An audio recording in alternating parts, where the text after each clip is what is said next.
Coftal ɓalli men. Oumar Mamadou Sow. Coftal ɓalli men tedduɓe heeɗiɓe RFI fulfulde daadi duniyaaru.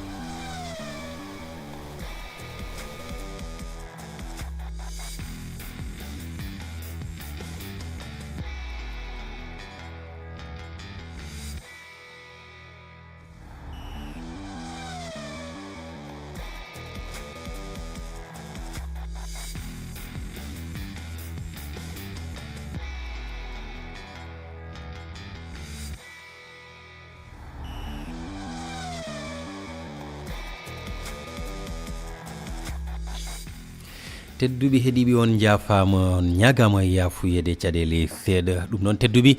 bisimilla moon e yewtere men yewtere moɗon coftal ɓalli men e oɗo alet hannde no kala yalet ko weltare timmude wonante min yaadude e moon e yewtere men hannde tedduɓe men kalle toɓɓe jonɗe eɗen gandi ligue des champions toon to Europe kawre demi final ɗe timmi andama al hol kawre jaafoɗon nayaɓal timmode mbiyen andama kippuji pottoji e ha joni ɗiɗoɓal timmode ɗum noon ko Paris Saint-Germain ma hawre Bayern Atlético Madrid e Arsenal men garteɗen kawre jurnitiɗen kadi e kawre garoje ɗe ligue des champions kono ha joni ngol bolol koto Afrique kalaten eɗen gandi andama kippuji ɗiɗi pijoji kawral timmode ɗin goni Mamelodi Sundowns mbo Afrique du Sud hawrate AS Far mbo Maroc caggal polguji mabɓe ɗum ko AS Were hanki wonno men gartu e championnat ji ɗo e Afrique Raimo FC woni champion toon to Burkina Oroya C kayni ina wayno heeɓi ray o toon to leydi Guinée en jurniteɗen ɗum so tawi waktuji ɗi dokki men jubbu seeɗa e alhaali fippiro ɗo e leydi Sénégal tedduɓe ko ni woni mbadi yewtere men hannde bisimilla moon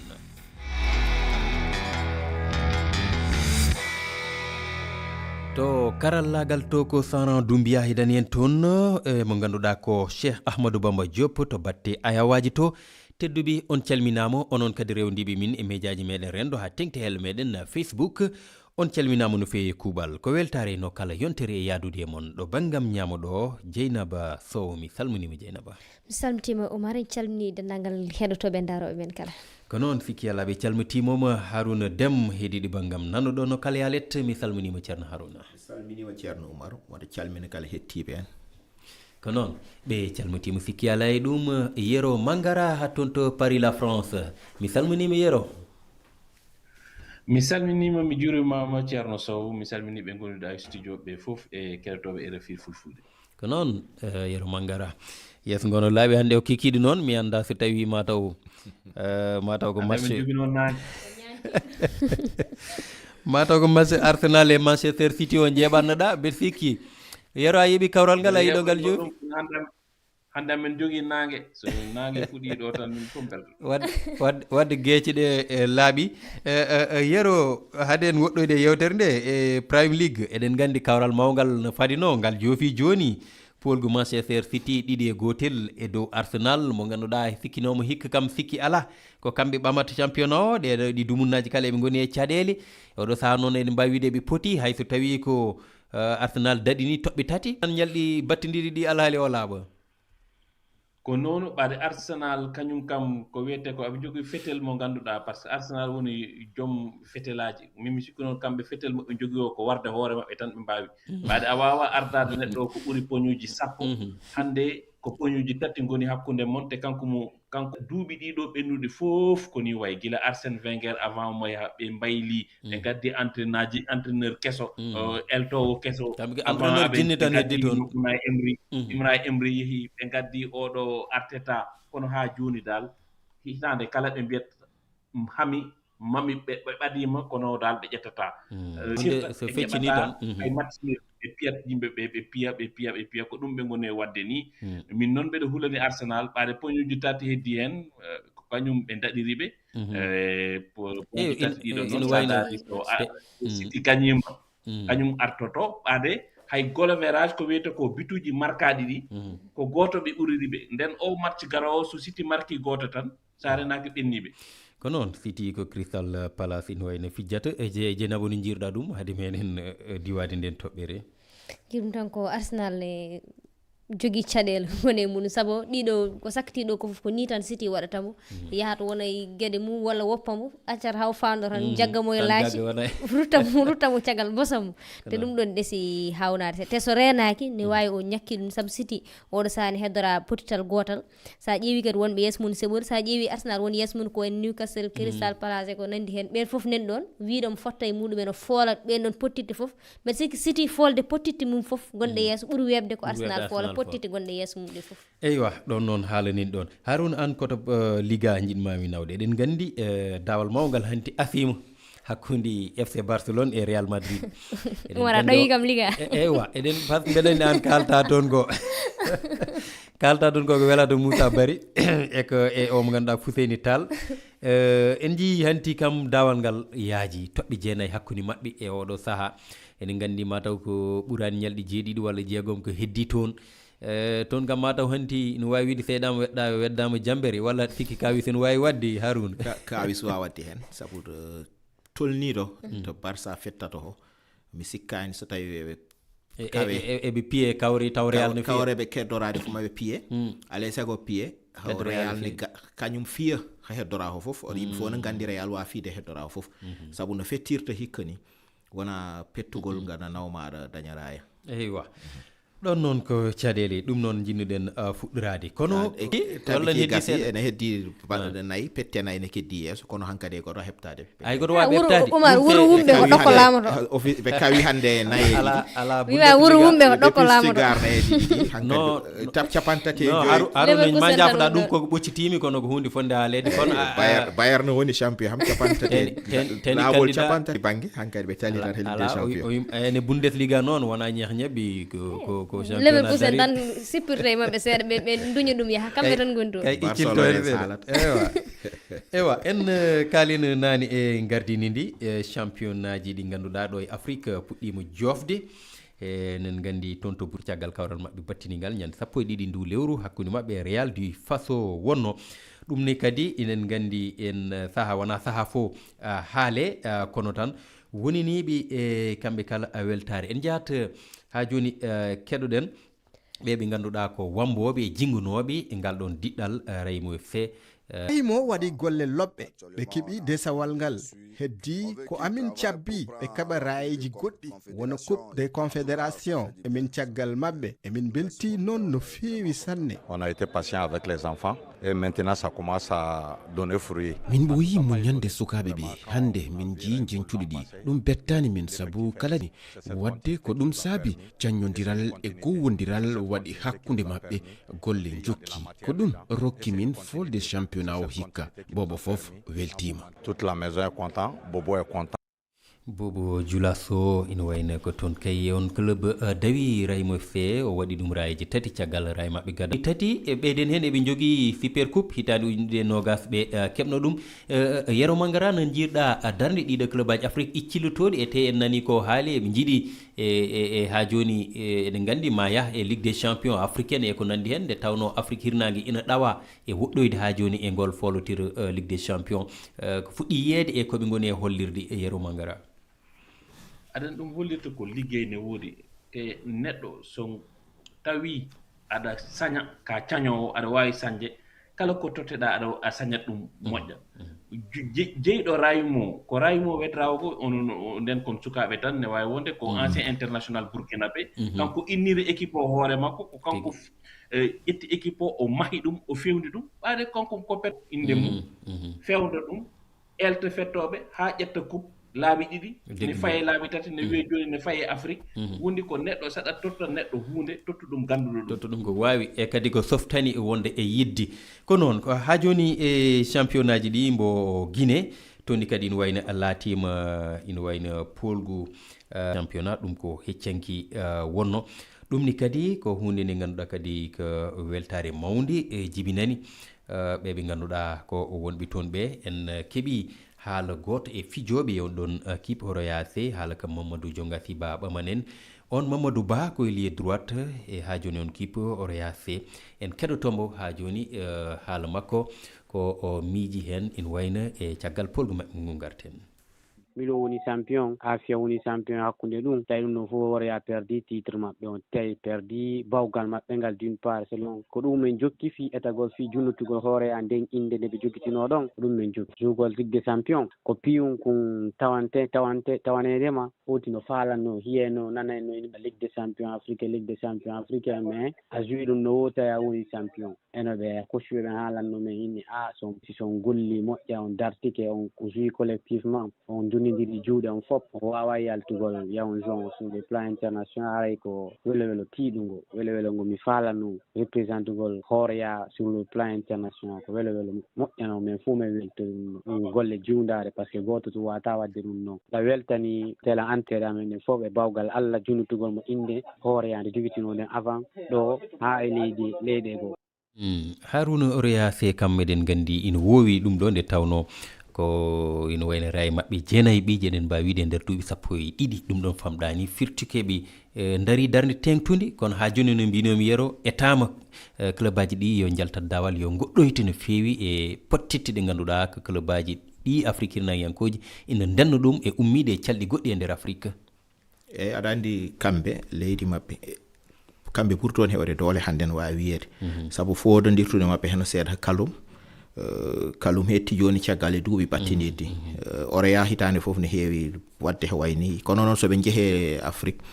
soɓe gone nder leydi banggen meno tan ɓe mbawi yaltude hen kala noon nde ɓe jalti haɓe hawre leyɗe safalɓe walla ummi ha wayno Afrique du Sud naɓe walla Égypte naɓe ni ɓe keewi he yande ɗum noon addata ɗum ha wiite structure uji ɗi ho darde ɓen poti darade pettugol ngol ɓe tolna he ɗon tawa Orea duuɓi battinirdi no addoytuno fettoɓe ummiɓe Sénégal en Côte d'Ivoire he way noon ɓete ɓeydo doole mum joni ustima no feewi joni Guinée naɓe ɓuuri hewde walla Sierra Leone naɓe walla ummiɓe Libéria kono han mboɗo sikki ɓe foti fewnitade pewtande wonde nde wonano ɓe darde ɓe darine saabu so wona ɗum soɓe jeehi nene wona heɓe goddoya e Afrique ewa yaadini yaaha kono wona ko woɗɗoyteɗon ni kadi golle kewɗi no paɗa ɗon cabana ɗon Afrique ewa ko ɗum mbawɗen haalde ɗin championnat ji ɗiɗi ɗi Guinée e kam e Dieynabou Sow eɗen gandi hanki kawre ɗe ɗiɗi fof mbaɗi kawri duttal na mbiyen retour Espérance Tunis ko RS ha joni Espérance Tunis mbiyen ko Mamelodi Sundowns mbo Afrique du Sud fiino ɗum jahol fiiti ɗum gartol rendi woni ɗiɗi e ɓolum kono kadi club aji ɗiɗi ɗi Maroc RS Berkane kañum eɓe ganduɗa ko ha joni AS Far woni club kunuji Maroc kawruno nde yanortono kawrɗe ɗiɗi fof so ndendi ko AS Far fooli ni woni wadde laatoto kawral timmodi hakkunde AS Far e ha joni ɓeɓe ganduɗa ko Mamelodi Sundowns mo ganduɗa ko kay fiñño final ɓennuɗo waafi hikka wadde ɗen mbawi wiide ɗum ne kadi weeɓata ɗiɗo club aji ɗiɗi fof ko coyninoɗi Dieynaba e yettade e ngal dawal timmode weeɓata kono hayso sa ƴeewi tan hayso woni sa ƴeewi tan mbiyata ko Mamelodi Sundowns kañum ardi kañum ɓuuri ɓadade ƴettude ndiɗo kubeeri sa ƴeewi ko watta ndiɗo ko foof darde muɗum to banggue gargol muɗum hani rawan tan perti kadi ene yiilo lawol ɗimmol hebde ndin kubeeri wadde ko hunde nde ganduɗa ko darde tinde kono noon wona hunde weeɓore so huccidiri e marocain ɗi saabu en jiguile puɗɗi to banggue défense mabɓe ɗesti tan Mamelodi Sundowns ko ngol foti wonde chance muɗum kam ngol lawol ko ngol ɓe poti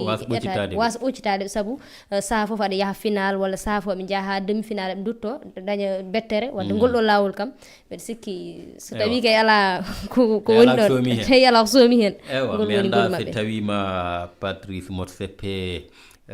jabbidir juuɗi e wadde ha joni kala koɓe mbawi e batte ha joni club o beele eɓe keeɓa ha joni on ɗon raya e Yero Mangara ko ɗi club aji ɗiɗi wona bettere koɗi coyninode yettade e ngal kawral timmode Ligue des Champions CAF aɗa andi rawane Mamelodi Sundowns yewino final fiya ko régulier hitande kala aɓe ɗo hay goto wiyata hande ɓe wona kamɓe pawi jungo maɓɓe e football Afrique hayso tawine ɓe ƴettata kono ɓe goɗɗoyto hitande kala club aji Maroc ɗi kamin gilonno football Tunisie yani Al Ahly kadi ɗiɗo duuɓi ɗiɗi ala doole noon fof ko kamɓe ƴetti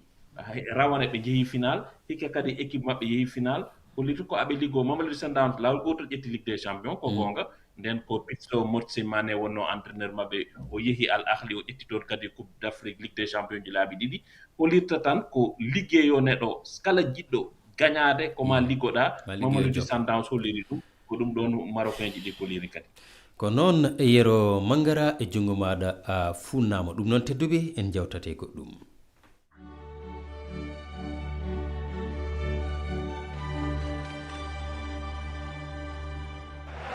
Michael Olise va y aller. Michael Olise sur le pied gauche. Michael Olise, une dernière folie absolue. Le coup de grâce de Michael Olise pour ce Bayern tout puissant. Le Bayern.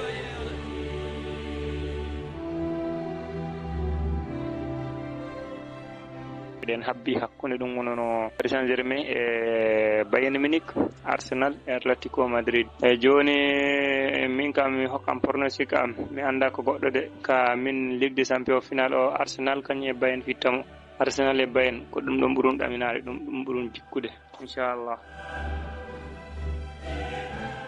E min ka hikkam heɓi hen surprise ɗum woni kaawe wala de Real Madrid e Barcelone équipe aji mawɗi e nder football Ligue des Champions joɗɗina ɓe jahani ɗiɗaɓol timmore ɗum ko surprise mawɗo waɗanimi e kadi ne kalifuɓe ɓe ɗum woni Paris Saint-Germain ɗum kay koko ɗaminano waktu ɗo Paris ɓe tiiɗi kadi nen ɗamini kadi ɓe jara ha to timmode dal kamɓe ɗiɗi fof ɓe jooɗima ɗum kam ɓuuri semorde sona ɗum tan so goto heddinomo toon tan waɗoɓe Paris e polguɓe donc ma woɗen yanɓe crise cardiaque caggal kamɓe ɗiɗi fof ɓe jooɗima ɗum kam yoɓe muñtana hirande aruyonde kono noon e faami kam Paris hakkude eywa Dieynaba tawde ka poolade Ouseyni en ko foolaɓe Moussa Oumar Bare en ko foolaɓe Arouna kam ko polɗo wadde dokken Arouna konngol Arouna mo ganduɗa noon ne jogui dawol de nde tawno hawrata ko Paris Saint-Germain Arouna no jirɗa taw kawral mon ene jaltinirɗo Real kawre ɗiɗi eɗe gadde jeen e laawi ɗiɗi a wi hen Real holliri hen hono wawi yaltinduno hen temedere capan jeetati won hoɓe kolliri hen so wona ma taw binta capan tati ɓe mbawano yaltude hen Barça Bayern no wawi ɓe holliɓe tan kañum wawi woto sikkina Bayern no wawri ɓe ni sa ƴeewi petteɗe foof no darori ni wawɓe ɓe tan penni haala arbitrage haale so ɓe pi anantaɓe kala Barça e Real fof aɗa andi Bayern boyi fettide Real arbitrage ƴetta décision ji bonnandi Bayern kala so match jaati yawti ɓe goppiri noon kono Real kala nde fiya tan ha arbitre waɗa ɗum fiyade Barça kala nde fiya ha arbitre waɗa ɗum fiyade on kollira e Bayern dari nde hakkude muɗum e Paris Saint-Germain haɗa sikki ma won ñeh ñebbe ma won tan weeɓata kono siftor tan lebbi caggal Bayern tawoyino Paris terrain fiiru